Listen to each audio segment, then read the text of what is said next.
अस्सलाम वालेकुम, मैं और जहांगीर। आप देख रहे हैं प्रोग्राम व्यापार। पाकिस्तान की स्टॉक मार्केट में अप एंड डाउन का ट्रेंड इस हफ्ते भी जारी है। कल हमने देखा था कि 2.3% का डिक्लाइन मार्केट में आया था। 3700 पॉइंट मार्केट से एक साथ निकले थे। आज हमने देखा ऑलमोस्ट 1100 पॉइंट्स का एक अपवर्ड ट्रेंड रहा। थोड़ी सी मार्केट रिकवर हुई, लेकिन अभी भी इंडेक्स 1,62,000 से 1,63,000 के दरमियान ही है, जो कि एक मौके पर इस साल के आगाज़ में 1,90,000 को भी क्रॉस कर चुका है। तो इतना ऑल टाइम हाई जाकर अब मार्केट इस वक्त जियोपॉलिटिकल सिचुएशन की वजह से और कई दीगर रीजंस हैं, उनकी वजह से इस वक्त थोड़ी सी एक जगह पर आकर स्टक हो गई है। अब इसके रीजंस क्या हैं, इन्वेस्टर कॉन्फिडेंस इस वक्त कितना शेकी है, आने वाले दिनों में वो कितना रिकवर हो सकता है, इस पूरी सूरत हाल पर हम बात करेंगे। ओएस अशर रिसर्च हैं, एकेडी सिक्योरिटीज़ के हमारे साथ मौजूद हैं। ओएस साहब, बहुत शुक्रिया प्रोग्राम के लिए, आपने वक्त निकाला।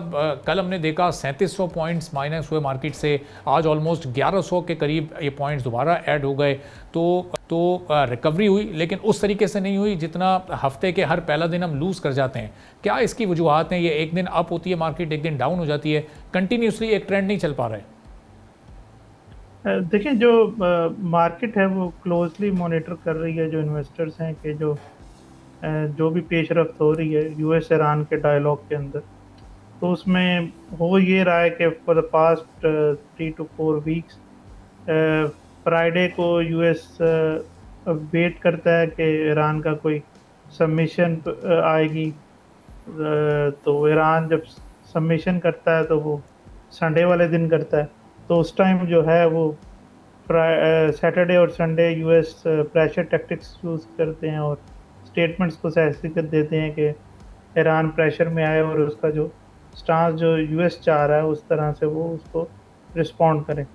लेकिन अनफॉर्चुनेटली चीज़ें सेटल नहीं हो पा रही दोनों नेशंस के दरमियान में।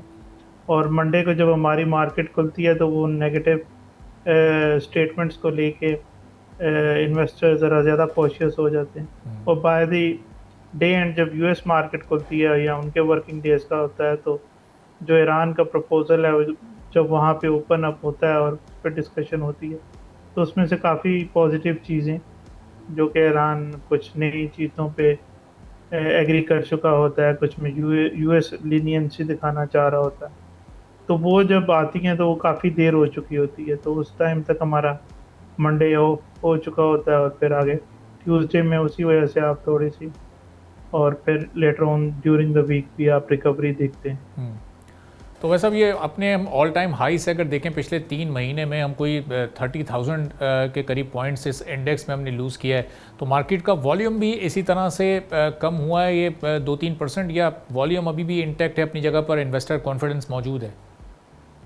देखिए, मार्केट वॉल्यूम्स तो अभी भी हेल्दी हैं, तो उसमें तो कोई कंसर्न नहीं है। इन्वेस्टर्स अभी भी बुलिश है इंडेक्स के ऊपर, और इंडेक्स ऑल्दो के 10,000 तकरीबन 12-13 हज़ार पॉइंट नीचे है, लेकिन फिर भी इन्वेस्टर्स बुलिश हैं कि जैसे ये कुछ पॉजिटिव पेशरफ्त होती है यूएस ईरान के मामले के ऊपर और स्ट्रेट ऑफ हॉर्मुज़ खुलता है और ऑयल की सप्लाई बहाल होती हैं, तो मार्केट आपको उतनी ही तेज़ी से रिबाउंड करती हुई नज़र आएगी। क्योंकि आपके जो मैक्रो इकोनॉमिक इंडिकेटर्स हैं वो काफ़ी स्ट्रॉन्ग हैं। अगर आप करंट अकाउंट को देखें तो वो भी आपका मामूली सा 250 मिलियन का डेफिसिट के अंदर है पहले 10 महीनों के अंदर। और रिकॉर्ड पेट्रोलियम इंपोर्ट्स के बावजूद भी आपने सिर्फ 350 मिलियन का इस अप्रैल के महीने में करंट अकाउंट डेफिसिट रन किया। उसकी काफ़ी सारी वजूहात हैं जो अंडरलाइंग हैं। जो बैलेंस ऑफ ट्रेड है हमारा पिछले 2 मंथ से वो पॉजिटिव रहा है। वर्कर रेमिटेंसेस स्ट्रॉन्ग रही हैं डिस्पाइट द फैक्ट कि जीसीसी में इकोनॉमिक कंडीशंस उस तरह से नहीं है जिस तरह से पहले थी, और उसके ऊपर भी कंसर्न्स थे कि रेमिटेंसेस स्लो डाउन हो जाएंगे, लेकिन वो भी काफ़ी रोबस्ट रहे हैं। ऑल्दो के राइस की एक्सपोर्ट्स उतनी नहीं रही जितनी पिछले साल थी, लेकिन टेक्सटाइल की एक्सपोर्ट्स में भी अप्रैल के महीने में तकरीबन 21% का इजाफा हुआ है। तो ये काफ़ी सारी फैक्टर्स हैं जिन्होंने करंट अकाउंट को और इकोनॉमिक सिचुएशन को, एलएसएम देखें तो वो आपका डबल डिजिट के अंदर है। फिर आपके इंटरनेशनल मार्केट के अंदर जो रिटर्न हुआ है वो तकरीबन 4 साल के बाद आपने यूरो बॉन्ड लॉन्च किया है, जो आपने स्टार्ट किया 500 मिलियन से और फिर उसको टॉप अप किया विद अनदर 250 मिलियन डॉलर्स, तो 750 मिलियन वो आपने लॉन्च किया। और इसके साथ साथ आपने चाइना की मार्केट में आप पहली कंट्री बन के जिन्होंने डेट रेज किया है थ्रू पांडा बॉन्ड्स। तो ये भी आपके लिए एक एजाज़ एज अ नेशन एजाज़ की बात है कि दुनिया की सेकंड लार्जेस्ट मार्केट के अंदर पाकिस्तान फर्स्ट कंट्री है जिसने पैसे रेज़ किए हैं, और वो भी तकरीबन सबसे अभी तक के सबसे लोएस्ट रेट के ऊपर, जो कि 2.5% का है। और उसमें भी आपका जो $250 मिलियन का बॉन्ड था वो तकरीबन 5 टाइम्स ओवर सब्सक्राइब हुआ। तो ये सारी चीज़ें इंडिकेट करती हैं कि जो आपके मैक्रो इकोनॉमिक इंडिकेटर्स हैं वो काफ़ी स्ट्रॉन्ग हैं एज़ कम्पेयर टू 2022 कह लें या 2018 कह लें, या तो वैसे उससे पहले जो हमने ये लास्ट मंथ जितने भी क्राइसिस अप्रैल के जो न्यू अकाउंट के फिगर सामने आए स्टॉक मार्केट के भी, ये कुछ अराउंड 24,000 के करीब नए लोगों ने इन्वेस्टमेंट किए, अपने अकाउंट्स खुलवाएं।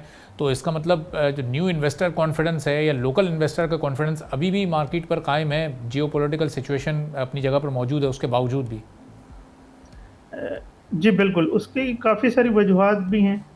उसकी सबसे मेन वजह तो ये है क्योंकि हमारे यहाँ हर चीज़ करेंसी से लिंक्ड होती है।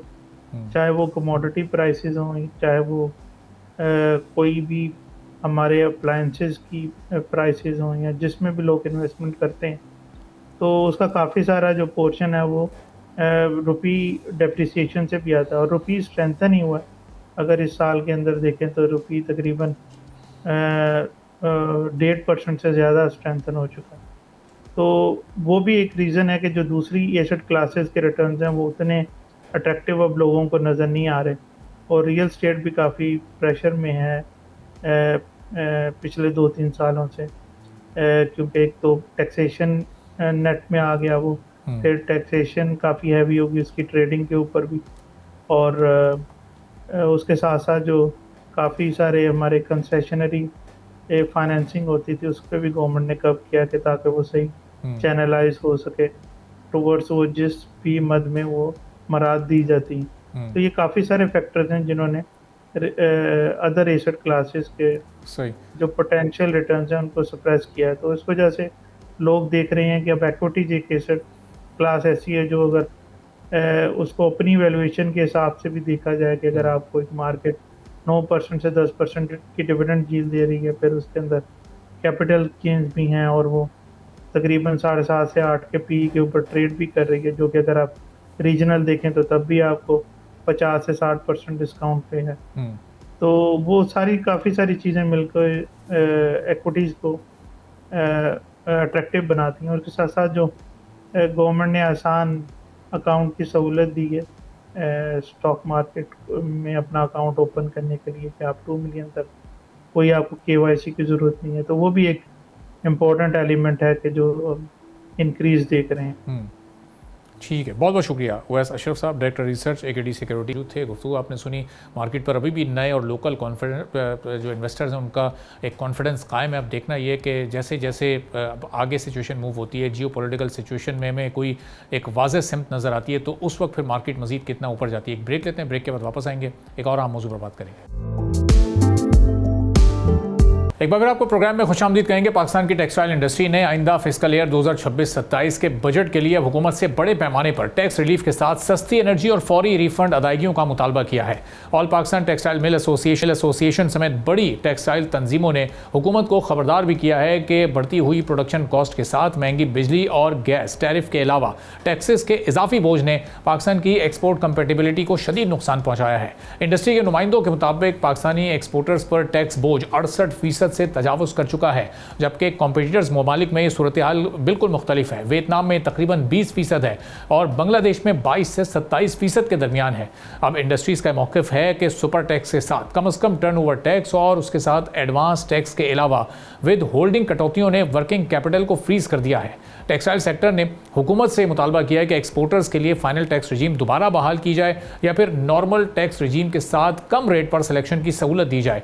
इंडस्ट्रियलिस्ट के मुताबिक मौजूदा निज़ाम में रिफंड ताखीर सबसे बड़ा बहरान बन चुकी है। इंडस्ट्रीज़ के मुताबिक तकरीबन 327 अरब रुपए के सेल्स टैक्स के साथ इनकम टैक्स और ड्यूटी ड्रॉबैक रिफंड ताहाल ज़ेर इल्तवा हैं। इसी वजह से एक्सपोर्टर्स का 35 से 40% वर्किंग कैपिटल फंस चुका है, जिससे रॉ मटेरियल खरीदने के साथ बिजली का बिल अदा करना और फिर नए एक्सपोर्ट ऑर्डर्स मुकम्मल करना खासा मुश्किल हो रहा है। एनर्जी कॉस्ट भी बड़ा मसला बन चुकी है। टेक्सटाइल इंडस्ट्री का ये कहना है कि पाकिस्तान में इंडस्ट्रियल बिजली टैरिफ तकरीबन 11.5 सेंट फी यूनिट है, जबकि वियतनाम में और दीगर ममालिक में ये 8 और 9 सेंट के अराउंड है। इसीलिए इंडस्ट्री ने 8 सेंट फी यूनिट यकसा बिजली टैरिफ के साथ पी का चार्जेस खात्मे और गैस टैरिफ $60 फी MMBTU तक लाने की तजवीज़ दी है। अब सनत ने DL के साथ टेक्नोलॉजी अपग्रेडेशन फंड और इसके साथ रीजनल कॉम्पिटिटिवनेस प्रोग्राम जैसे एक्सपोर्ट इंसेंटिव मंसूबे बहाल करने का भी मुतालबा किया है। लेकिन अब ये मुतालबात किस हद तक कंसीडर होते हैं और इस आने वाले बजट में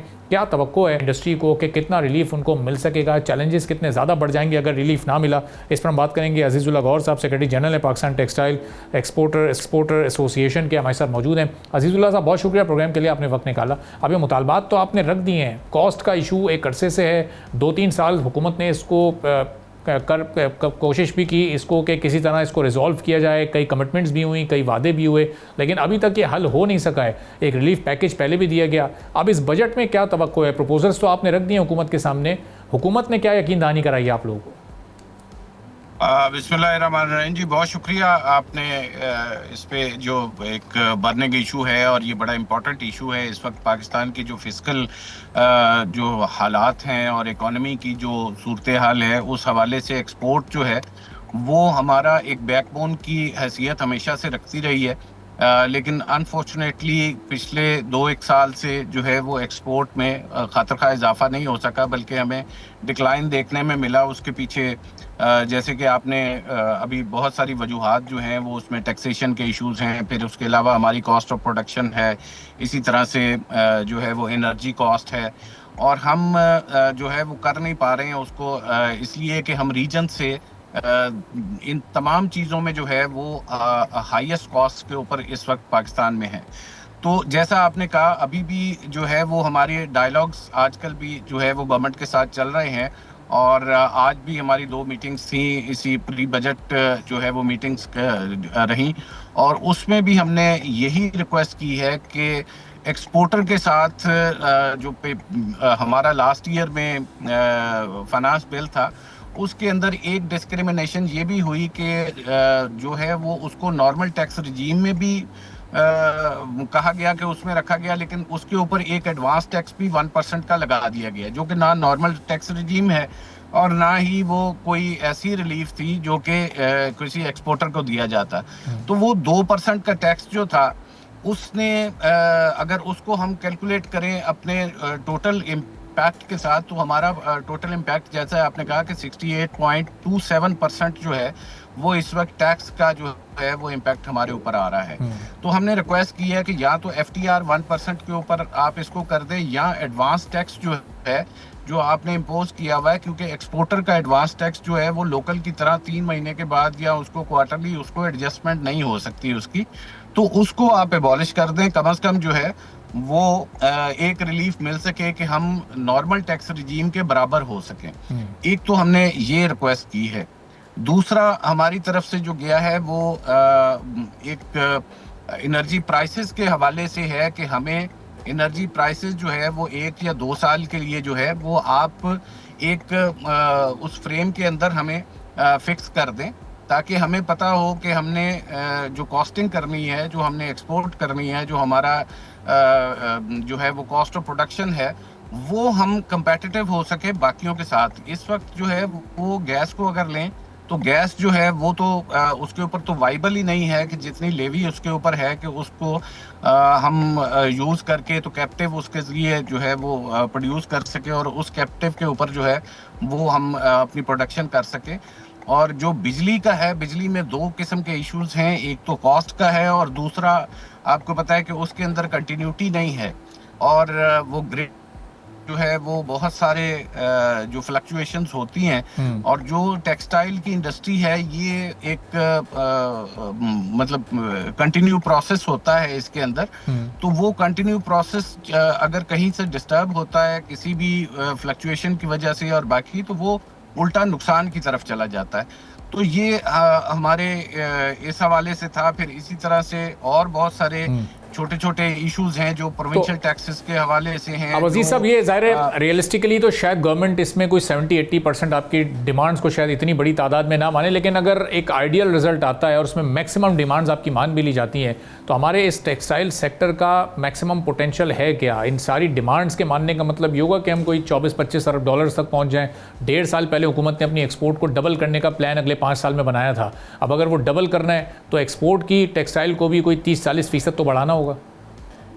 अरबाब साहब, मैं आपको बड़ी ये एक वसूख के साथ बात करता हूं कि पाकिस्तान की टेक्सटाइल इंडस्ट्री के पास कैपेसिटी भी है, पाकिस्तान की इंडस्ट्री के पास इंफ्रास्ट्रक्चर भी है, पोटेंशियल भी है, लेकिन अगर हमें इन चीज़ों में और हमारी जो इनपुट्स हैं, इनपुट्स में जो हमारा रॉ मटेरियल्स हैं जो कि पहले हम ड्यूटी फ्री जो है वो EFS के ज़रिए हम लोग इंपोर्ट कर लेते थे, उसमें हमारा मेजर रॉ मटेरियल जो था जिसमें धागा और कपड़ा शामिल है, उसके ऊपर जो है वो 18% सेल्स टैक्स और इसी तरह से जो है वो 5 से 10% की ड्यूटीज़ जो है वो लास्ट हमारे फाइनेंस बिल के अंदर वो आ गई, जो कि कैश फ्लो के ऊपर एक बड़ा धचका है। तो अगर हमें मेरा ख्याल है कि अगर इसमें कॉस्ट ऑफ प्रोडक्शन हमारी कम हो जाए तो हमारे अंदर ना पोटेंशियल की कमी है, ना हमारे अंदर इंफ्रास्ट्रक्चर की कमी है, ना हमारे अंदर कोई ऐसा बाकी है। तो ये आप 3 से 4 बिलियन की जो है वो ग्रोथ, ये कोई ऐसा मसला नहीं है टेक्सटाइल इंडस्ट्री के लिए। We are ready for that, but आप एनेबलिंग एनवायरनमेंट अगर देंगे तो फिर ये हो पाएगा। आपको याद होगा कि आज से 4 जो है वो 19.3 19.4 के ऊपर हम लोग थे और मतलब इसको दोबारा से एक फ्लाइट ली जा सकती है, कोई उसके अंदर मेरा नहीं ख्याल के कोई ऐसा है, सिवाय इसके कि आपका रॉ मटेरियल आपको कंपेटिटिव प्राइस पे मिले, आपकी एनर्जी आपको जो है वो रीजन के मुताबिक उनके साथ मुसाबकत में हो, और आपके ऊपर टैक्सेशन जो है वो दुनिया का और आपके रीजन के कम से कम जो ममालिक हैं उनके साथ आप जो है वो कम्पीट कर सकें। क्योंकि हमने इंटरनेशनल मार्केट में अपनी प्रोडक्ट को बेचना है, तो हम महंगी प्रोडक्ट जो है वो किसी भी सूरत में नहीं बेच सकते। तो अजीज साहब ये बताइए, अब गवर्नमेंट ने ये ज़ाहिर है उसके लिए फिस्कल जो इस वक्त स्पेस है उसको भी मैनेज करना बड़ा मुश्किल है, चूँकि चंद दिनों पहले जो रिलीफ आप लोग के लिए अनाउंस हुआ था, ये जो इस वक्त गल्फ़ कंट्रीज़ की सिचुएशन है, जो वॉर हो रही है इससे पहले, तो उसमें भी वो इंडस्ट्री को रिलीफ देने के बाद उसका बोझ डाला गया था फिर डोमेस्टिक कंज्यूमर्स पर। तो अब कोई ऐसी फिस्कल पॉलिसी गवर्नमेंट के पास है कि डोमेस्टिक कंज्यूमर्स को वो बोझ डाले बगैर वो कोई ऐसा रिलीफ आप लोगों के लिए दे सके, आपकी कॉस्ट को मैनेज कर सके? देखिए, इस पे तो गवर्नमेंट को देखना पड़ेगा। प्रायोरिटीज की बात होती है कि आप प्रायोरिटीज क्या सेट करते हैं। अगर आपने टैक्स के जरिए अपने उन टैक्स टारगेट्स को या रेवेन्यू टारगेट्स को पूरा करना है, या आपने एक्सपोर्ट के जरिए आपने जो है वो फॉरेन एक्सचेंज के साथ अपना जो है वो ग्रो करना है, तो ये प्रायोरिटीज की बात है कि हम कैसे उसको मैनेज करते हैं, और इसी फिस्कल स्पेस में रहते हुए हम कौन से ऐसी जो है वो ईज ऑफ डूइंग बिजनेस के रास्ते निकाल सकते हैं कि जिससे इंडस्ट्री ग्रो करे। क्योंकि इस वक्त जो है वो एक जो फिजा बनी हुई है वो आपको पता है कि ये बहुत ज़्यादा टैक्सेस की वजह से और बहुत ज़्यादा कॉस्ट की वजह से, और फिर आपको पता है कि इन्फ्लेशन जो है वो भी इस जो है वो ग्लोबल जो एक वॉर एनवायरनमेंट है उसकी वजह से जो है वो बढ़ रही है, क्योंकि पेट्रोलियम प्राइसेस बढ़ी हैं और उसकी वजह से भी आ रहा है।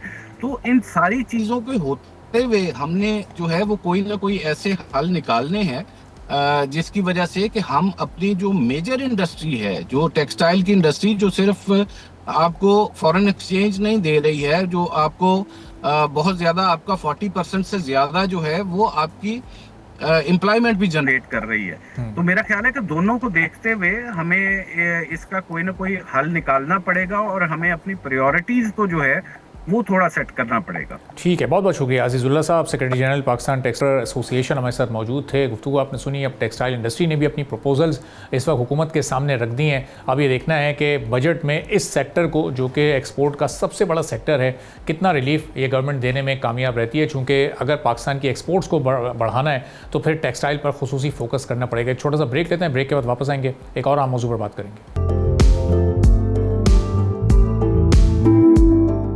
एक बार फिर आपको प्रोग्राम में खुशामदीद कहेंगे। पाकिस्तान का आईटी सेक्टर इस वक्त मोस्ट ग्रोइंग सेक्टर के तौर पर सामने आ रहा है। पाकिस्तान में आईटी से रिलेटेड सर्विसेज की एक्सपोर्ट्स ने फिस्कल ईयर 2025-26 में नुमाया बेहतरी रिकॉर्ड की है। स्टेट बैंक ऑफ पाकिस्तान के मुताबिक अप्रैल 2026 में आईटी एक्सपोर्ट्स $423 मिलियन तक पहुंची हैं, जो मुल्की तारीख में दूसरी बुलंद तरीन सतह के तौर पर सामने आई है। इससे पहले हमने दिसंबर 2025 में $437 मिलियन की रिकॉर्ड एक्सपोर्ट्स देखी थी।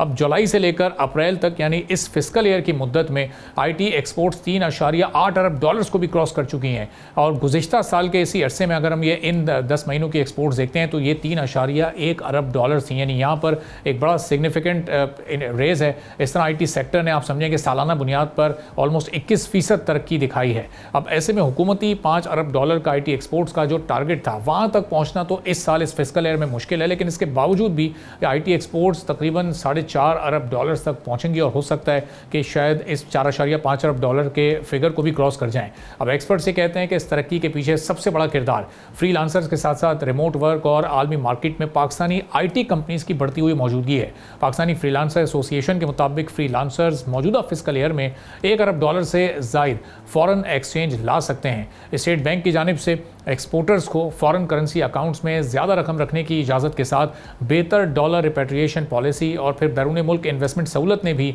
आईटी एक्सपोर्ट्स बढ़ाने में मदद दी है। चूँकि आईटी सेक्टर मैन्युफैक्चरिंग की तरह हैवी रॉ मटेरियल इंपोर्ट पर रिलाय नहीं करता, इसीलिए इसके फॉरेन एक्सचेंज हासिल करने का ज़्यादा इम्पैक्ट होता है। लेकिन आईटी सेक्टर को अब भी कई रुकावटों का सामना है, जिसमें गैर इंटरनेट की स्पीड है, इसके साथ साथ लोड शेडिंग के अलावा टैक्स पॉलिसी में एक गैर यकीनी सूरत हाल है, फिर पेमेंट सिस्टम की मुश्किलात हैं। ये सब तरक्की की रफ्तार अभी भी लिमिटेड रखे हुए हैं। इसीलिए सनत 0.25% रियायती टैक्स रेट को 2035 तक बरकरार रखने का मुतालबा कर रही है, ताकि इन्वेस्ट एतमाद कायम रह सके। और अब जब ये बजट आ रहा है तो इस बजट से कि आईटी सेक्टर को भी कुछ उम्मीदें हैं, उनके भी कुछ प्रपोजल्स हैं, कुछ डिमांड्स हैं। इस पर हम बात करेंगे। फैसल जद्दी साहब सीईओ हैं पाकिस्तान सॉफ्टवेयर एक्सपोर्ट बोर्ड के, हमारे साथ मौजूद हैं। फैसल साहब, बहुत शुक्रिया प्रोग्राम के लिए, आपने वक्त निकाला। अब ये सेकंड हाईएस्ट एक मंथली बेसिस पर पाकिस्तान की आईटी इंडस्ट्री ने ये फिगर हासिल किया है, तो ये इसी तरह से ये ट्रेंड अब जारी रहेगा। ज़ाहिर है इस साल तो $5 अरब तक हम नहीं जा पा रहे, ऑलमोस्ट $4.5 बिलियन तक पहुंच सकेंगे, लेकिन आगे उम्मीद है कि नेक्स्ट ईयर फिर फर्दर हम इसको डबल फिगर्स में भी ले जा सकते हैं। जी, अस्सलाम वालेकुम, बहुत शुक्रिया इनवाइट करने का।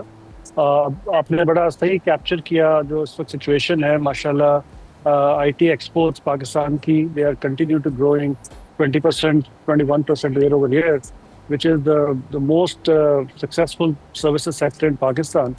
जो इसमें नंबर में जो सबसे मुझे चीज़ अच्छी लगी इस दफ़ा वो ये है कि जो 3.81 बिलियन का नंबर आपने बताया, दैट इज़ फॉर 10 मंथ्स। अप्रैल तक का हमारा फिस्कल ईयर जून तक जाता है, और this is higher than the entire last year IT exports जो हमने पूरे साल में की थी, उससे ज़्यादा 10 महीने में हमने उसको ऑलरेडी हिट कर लिया। तो ये एक बड़ा अच्छा मोमेंटम है। और माशाल्लाह पाकिस्तान का पिछले 3 से 4 साल का अगर आप देखें जो केगर होता है हमारा क्यूमुलेटिव एनुअल ग्रोथ रेट, वो 20-21% हर साल हम माशाल्लाह ग्रो कर रहे हैं। और आपने ये भी बिल्कुल सही पॉइंट आउट किया कि ऑनरेबल प्राइम मिनिस्टर साहब ने बड़ा हमारे लिए एक एम्बिशियस टारगेट रखा हुआ है, और वो है $15 बिलियन की हमारा आईटी एक्सपोर्ट करनी है बाय द ईयर 29-30। तो उस तक पहुंचने के लिए इस साल हमने सोचा था 5.2 तक जाएंगे, लेकिन based on run rate 4.5 to 4.7 इंशाल्लाह विल डू बाय जून। अभी जो असल सवाल आपका है ना, वो उसमें 2-3 चीज़ें बड़ी इंपॉर्टेंट हैं कि अगले सालों में how will we hit our target, right? That's the number 1 question you have. तो उसमें ये है कि देयर आर नंबर ऑफ, एक तो टेक्नोलॉजी के हिसाब से अगर आप देखें पाकिस्तान की जो आईटी कंपनीज जो सर्विसेज परफॉर्म करती है, ज़्यादातर सर्विसेज में करती है। और एक बात मैं आपकी ज़रा उसको भी क्लैरिफाई कर दूं कि जो 75% प्लस ऑफ आईटी एक्सपोर्ट्स है वो आईटी कंपनीज करती है पाकिस्तान की। Freelancers are a very important part of our IT ecosystem. माशाल्लाह उसके through hundreds of thousands of people are getting very good, money sitting in Pakistan doing good work for clients globally. But वो 20 से 25% होते हैं, and we obviously want to support them as much as we can. उसके अंदर कुछ remote workers भी हैं, कुछ freelancers भी हैं। लेकिन if you think about it, जो पाकिस्तान की आईटी की जो ग्रोथ आनी है, जो मेजर मोमेंटम आना है, वो आना है आईटी कंपनीज के थ्रू। तो इसलिए हमारा बड़ा फोकस ये होता है कि आईटी कंपनीज को जितना फैसिलिटेट कर सकें वो करें। उसमें गवर्नमेंट की तरफ से और very very serious push by the prime minister साहब and the minister of IT जो हमारी हैं, बहुत ज़्यादा हमारा पुश होता है कि जो जो हम हेल्प कर सकते हैं वो करें, बोथ फ्रॉम कनेक्टिविटी साइड पे। आपको पता है गवर्नमेंट लेवल पे हमारे बहुत ज़्यादा गवर्नमेंट टू गवर्नमेंट रिलेशनशिप होते हैं डिफरेंट कंट्रीज के साथ, और हम ये ट्राई करते हैं कि उन रिलेशनशिप्स को जितना जल्दी हो सके B2B में कन्वर्ट करें ताकि हमारी कंपनियों को फायदा हो।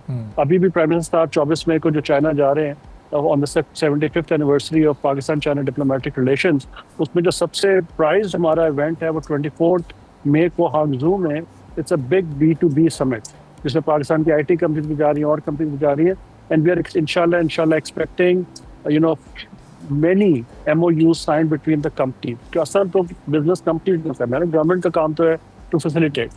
तो hundreds of millions of dollars का हम ट्राई कर रहे हैं कि इस विजिट में कॉन्ट्रैक्ट्स और MOUs और जॉइंट वेंचर्स हों जिससे पाकिस्तानी कंपनियों को फ़ायदा हो। हम ये नहीं चाह रहे, हमारा ऑब्वियसली ये नहीं है कि चाइनीज़ कंपनीज बस आके पाकिस्तान में बेच दें, वो तो बेच ही रहे। हम तो ये चाहते हैं कि वो जॉइंट वेंचर ऐसे करें कि पाकिस्तानी कंपनी और चाइनीज़ कंपनी मिल के ग्लोबली कोई सर्विसेज या टेक्नोलॉजी को लेके जाएं, उससे पाकिस्तान को IT एक्सपोर्ट में भी फ़ायदा हो।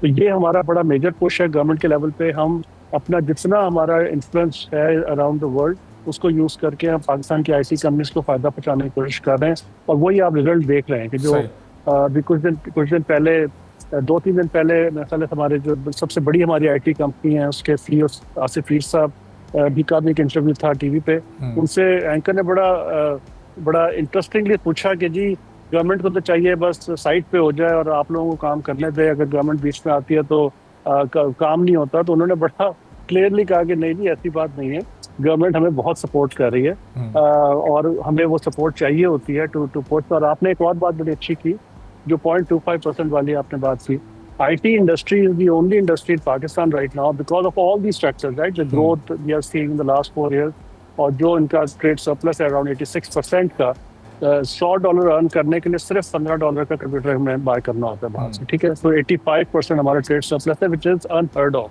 किसी और इंडस्ट्री में पाकिस्तान में इतना जबरदस्त ट्रेड सरप्लस नहीं है। तो उसमें जो एक चीज़ है वो ये कि any businessman will tell you कि उनको ना वो स्टेबिलिटी चाहिए होती है पॉलिसीज में। आप हर साल पॉलिसी चेंज करते रहे तो बिजनेसमैन बिजनेस नहीं कर सकेगा उस तरह से। तो हमें हमारा जो 0.25% का FTR है IT इंडस्ट्री का, which is a huge benefit to them. Pakistan में इस वक्त कोई और इंडस्ट्री नहीं है जिसके पास FTR और फाइनल टैक्स रिजीम, बाकी सारे इनकम टैक्स में चले जाते हैं। तो ये बहुत बड़ी फैसिलिटी गवर्नमेंट ने दी हुई IT इंडस्ट्री को, just because of the amazing role they are playing in Pakistan economy. तो वो एक्सपायर हो रहा है जून 30, 2026 को। तो पिछले 1-1.5 साल से ये डिस्कशन चल रही थी मिनिस्ट्री में भी, प्राइम मिनिस्टर साहब के साथ भी, मिनिस्ट्री ऑफ फाइनेंस में भी, और हमने वी आर पुशिंग हार्ड कि उसको एटलीस्ट 5 साल या 10 साल के लिए एक्सटेंड कर दें।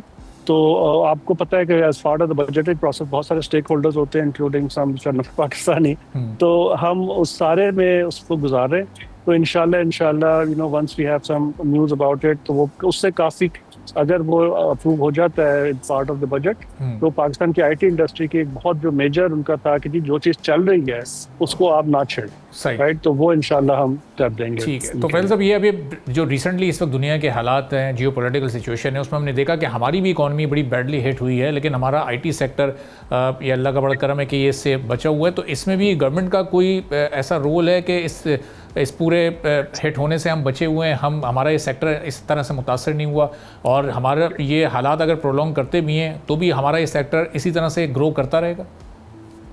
देखिए जी, इंशाल्लाह हम तो अपनी पूरी एफर्ट कर रहे हैं। अब उसमें जिस तरह आप भी जानते हैं और आपके व्यूअर्स भी जानते हैं कि असल में जो IT एक्सपोर्ट करनी है वो करनी है हमारे प्राइवेट सेक्टर में, कंपनीज ने करनी है, फ्रीलांसर्स ने करनी है।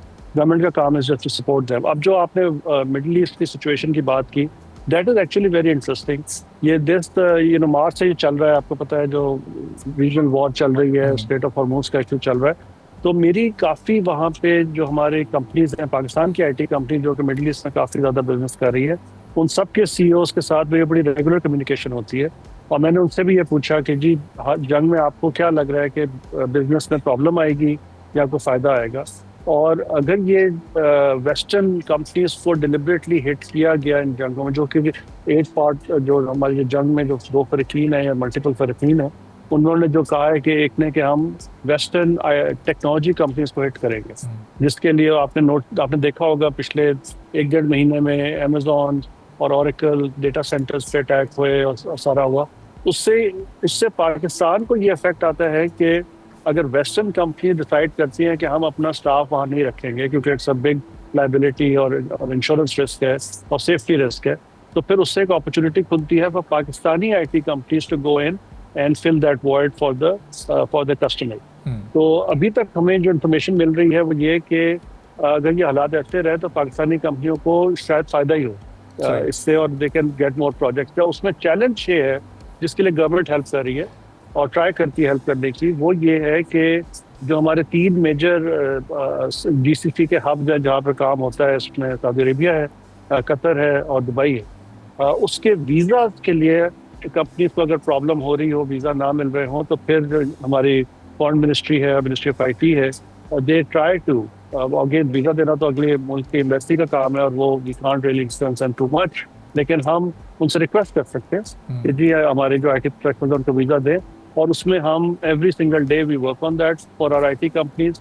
और कुछ जगह पे सक्सेस भी होती है, कुछ जगह पे भी उतनी सक्सेस नहीं हो रही जितनी हम चाह रहे हैं, लेकिन government is absolutely standing by with our IT industry, और जो हम उनको हेल्प कर सकते हैं वीज़ा वो हम ट्राई करते हैं करें ताकि वो आगे जाके पाकिस्तान के लिए और अच्छा प्रोजेक्ट। और मतलब ये जो हमारा साल है ज़ाहिर है, इस साल हम एसोसियो का भी एक इवेंट होस्ट कर रहे हैं, इससे पहले हम ITCN के भी एनुअली 2 इवेंट होस्ट करते हैं, मल्टीपल और भी इवेंट्स होते हैं जो दीगर ममालिक में होते हैं, उसमें पाकिस्तान के डेलीगेशन आते हैं। तो ये B2B नेटवर्किंग कितनी इंपॉर्टेंट होती है, इनके जो एग्रीमेंट्स होते हैं फिर वो इन्वेस्टमेंट में ऑन ग्राउंड प्रैक्टिकली वो अपनी कंप्लीशन की तरफ जाते हैं। जी, आई थिंक पाकिस्तान के इवेंट्स आर वेरी इंपॉर्टेंट, क्योंकि एक चीज़ मैं पॉइंट आउट करूंगा कि जो नॉन पाकिस्तानीज होते हैं ना, जो कभी पाकिस्तान ना आए हों, उनका पाकिस्तान के बारे में impression is formed by the news, right. तो वो उनको कई दफ़ा बाहर बैठ के नहीं पता होता कि पाकिस्तान में किस लेवल का काम हो रहा है और किस तरह का मुल्क है। एक दफ़ा अगर किसी वजह से वो लाहौर या इस्लामाबाद या कराची लैंड हो जाए और वहाँ पे लोगों से मिलने और शहर देखें, तो उनका पाकिस्तान के बारे में व्यू बहुत ज़्यादा पॉजिटिव हो जाता है। तो हमारी हमेशा से कोशिश होती है कि जितने नॉन पाकिस्तानी डिसीजन मेकर्स हैं उनको किसी तरह पाकिस्तान का विजिट करवा लें, ताकि उनको आइडिया हो जाए कि यहाँ पे कितना टैलेंटेड वर्कफोर्स है और किस तरह से काम हो रहा है। तो पाकिस्तान के इवेंट्स आर वेरी इंपॉर्टेंट। आपने बिल्कुल सही कहा, ITCN के इवेंट्स भी होते हैं, और हम और भी B2B इवेंट्स यहाँ पे इस्लामाबाद और लाहौर कराची में ट्राई करते हैं कराने की, वो अब हम करेंगे उनको, बल्कि we try to increase the frequency of those events इंशाल्लाह। लेकिन जो ग्लोबल हमारी कॉन्फ्रेंसेज होती हैं, जो LEAP and Zaytech and Rep summits and all, उसका पूरा एक कैलेंडर होता है। हमारा PSAP जो है, Pakistan software export board, along with हमारे जो पाशा है, जो इंडस्ट्री एसोसिएशन है और बाकी स्टेक होल्डर, हम उनके साथ ना पूरे साल का एक पूरा स्केड्यूल बनाते हैं और उसमें हम डिसाइड करते हैं कि किस किस इवेंट में वर्क है to put up a Pakistan pavilion. खर्चा होता है, we want to make sure कि कंपनीज फ़ायदा उठाएं। हमारा मकसद सिर्फ ये तो नहीं है ना कि टैक्स पेयर के पैसे पर बूथ बना ले और कंपनीज को उसका फ़ायदा ना हो। तो हम उनके साथ मिल के we come up with a game plan, और उसके हिसाब से साल में इंशाल्लाह 20 से 25 इवेंट्स हम पिक करते हैं, ग्लोबल, मिडल ईस्ट के, यूरोप के, अमेरिका के। और उसमें फिर हम हर इवेंट की एक अलग स्ट्रेटजी होती है कि पाकिस्तान बूथ बनना है, उसमें एग्जिबिटर्स को लेके जाना है, कि डेलीगेट्स को लेके जाना है। और जो दूसरी चीज़ पाकिस्तान सॉफ्टवेयर एक्सपोर्ट बोर्ड बड़ा सीरियसली लेता है कि सिर्फ कंपनी को ले जाना मकसद नहीं है, हमारा ये भी काम है कि उनके लिए ऐसे मौके पैदा करें इन इवेंट्स पे कि उनको पोटेंशियल क्लाइंट से मिलने और उनको बेचने का मौका मिले। तो इसलिए हम साइड इवेंट्स भी अरेंज करते हैं, 1-on-1 बिजनेस मीटिंग्स भी सेट कराते हैं इन कंपनियों की, ताकि जो कंपनियां पाकिस्तान से अपने खर्चे पे जा रहे हैं, वहाँ पे डेलीगेट के तौर पे जा रहे हैं या वहाँ बूथ लगा रहे हैं, उनको ऐसी मीटिंग अरेंज करा के दें कि वो एक्चुअली अपनी को सर्विसेज बेच सके वहाँ पे। और हम उसको ट्रैक करते हैं, हम कंपनियों से पूछते हैं अगले 3 से 6 महीने तक कि जी आप इवेंट पे गए थे, उसमें क्या क्या आपने बेचा, क्या आप किस प्रोजेक्ट सीखे, क्या कस्टमर मिले, और उसको फिर पूरा ट्रैक करते हैं ताकि हमें पता चले कि कौन से इवेंट्स पे एक्चुअली फ़ायदा होता है और कौन से इवेंट्स पे इतना फ़ायदा नहीं होता, ताकि हम अपना कॉन्सेप्ट इवेल्युएट करते रहें। तो इस साल भी इंशाल्लाह हमारा प्लान है कि हम 20 से 25 इवेंट्स में पाकिस्तान के कंपनियों को लेके जाएंगे। ठीक है, बहुत बहुत शुक्रिया फैसल जदीद साहब, CEO पाकिस्तान बोर्ड, हमारे साथ मौजूद थे, गुफ्तगू आपने सुनी। इसी के साथ नाज़रीन आज के प्रोग्राम से इजाज़त दीजिए, अल्लाह हाफ़िज़।